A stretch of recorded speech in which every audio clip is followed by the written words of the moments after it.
dancing could spread like a virus and people could get lost, dance for days away from their homes, or even pass away. Very strange.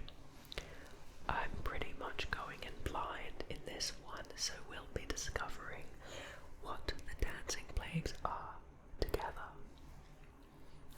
Okay. The dancing plague of 1518, or dance epidemic of 1518, was a case of dancing mania that occurred in Strasbourg, modern-day France, in the Holy Roman Empire from July 1518 to September 1518. July to September. Somewhere between 50 and 400 people took to dancing for weeks. There are many theories behind the phenomena, the most popular being stress-induced mass hysteria, suggested by John Waller. Other theories include ergot poisoning, and there is a controversy concerning the actual number of deaths that occurred. This is so weird. Okay, let's go over the events. The outbreak began in July 1518 when a woman known as Frau Troffia began to dance fervently and uncontrollably in a street in Strasbourg. According to Ned Benedria, Frau Troffia had started dancing on July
caused this reaction, which meant no one understood how to remedy it. By early September, the outbreak began to subside. Historical documents, including physician notes, cathedral sermons, local and regional chronicles, and even notes issued by the Strasbourg City Council, are clear that the victims danced. It is not known why.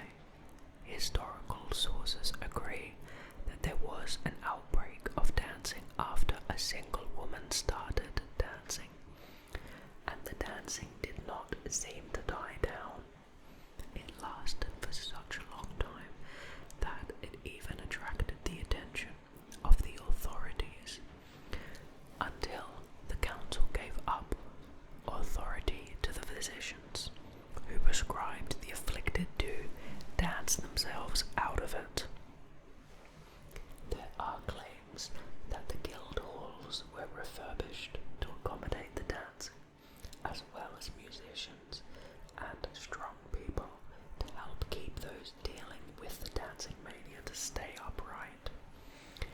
This backfired, and the council was forced to ban public dancing as people danced in fear it was a punishment from Saint Vitus, and to be free of sin, many joined in on the dancing epidemic.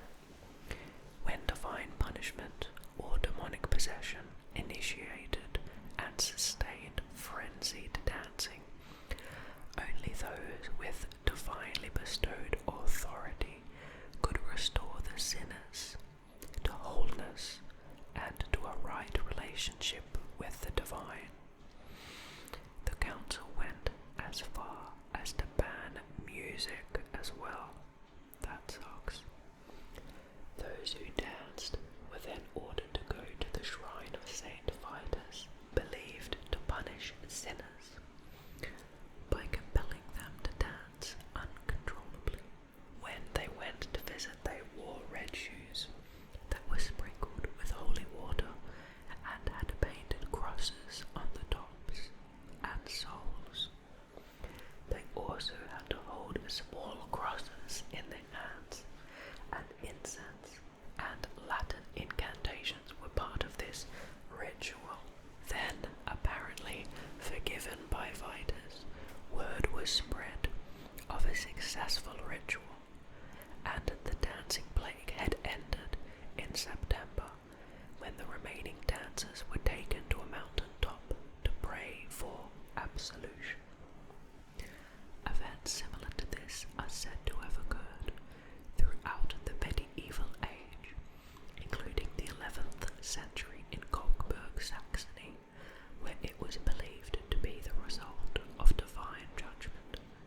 In the 15th century, Apulia, Italy, a woman was bitten by a tarantula, the venom making her dance convulsively.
named A Time to Dance, A Time to Die, the extraordinary story of the dancing plague of 1580.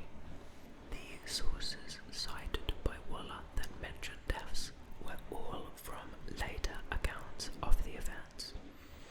There is also uncertainty around the identity of the initial dancer, either an unnamed woman or Frau Trophia, and the number of dancers involved, somewhere between 50 and 400. Yeah, that's a big range.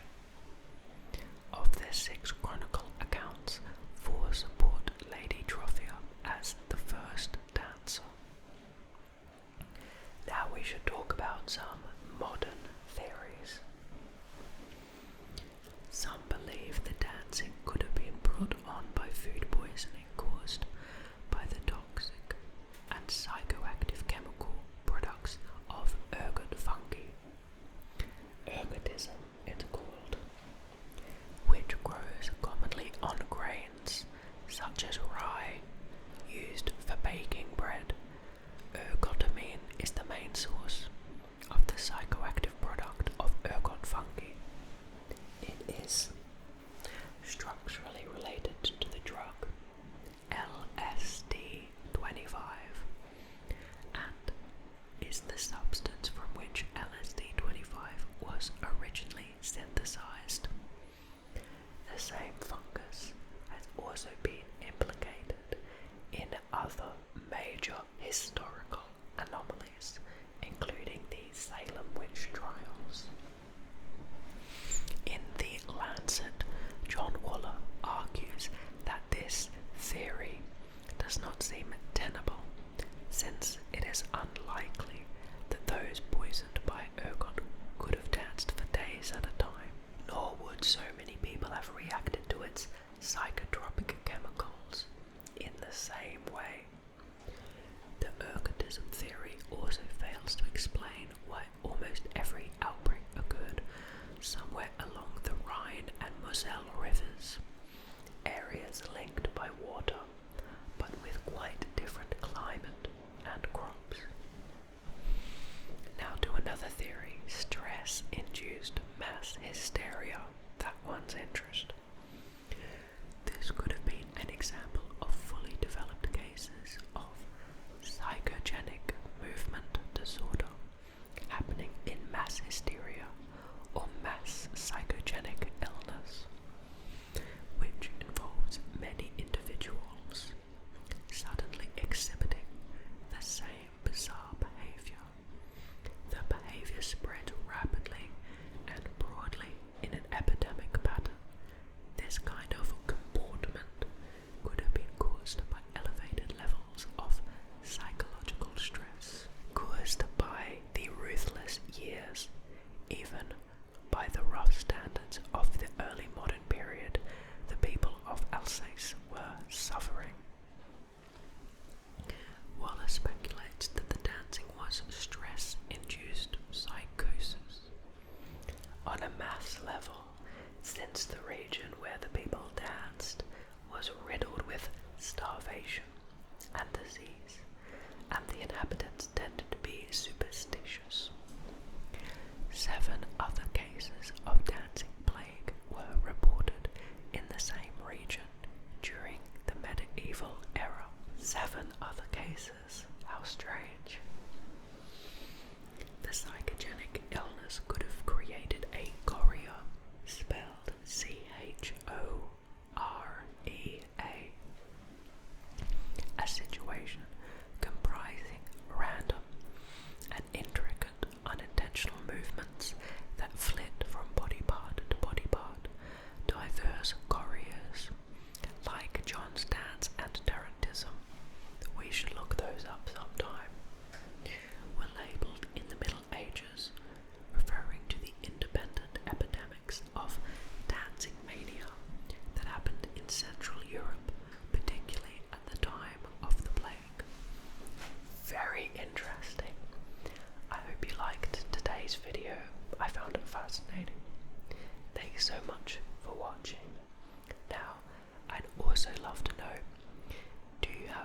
any specific topics I should read, I found this one